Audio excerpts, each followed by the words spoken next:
In today's video, I'm going to teach you how to change store on Walmart 2026. First, open your web browser and go to walmart.com. Once the homepage loads, give it a moment to fully display.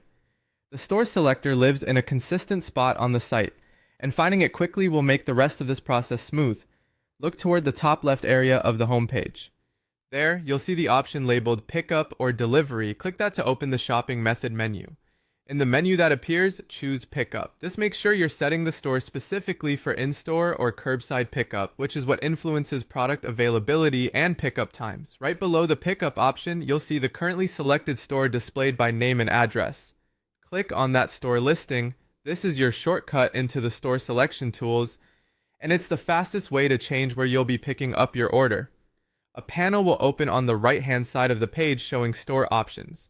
At the top of this panel, you can enter a zip code or a city and state to search in a specific area. Type the location that's most convenient for you, then let the results populate.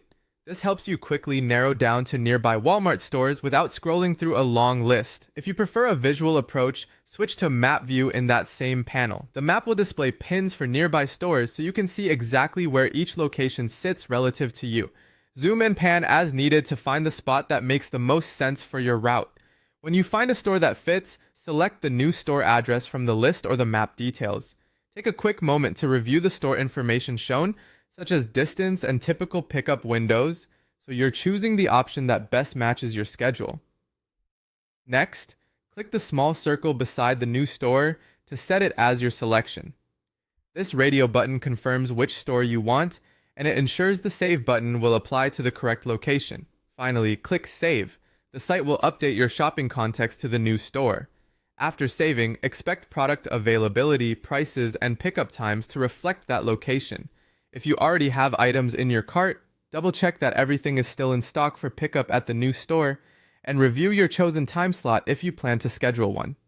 That's it. You've changed your Walmart pickup store, and you're ready to shop with the correct location set.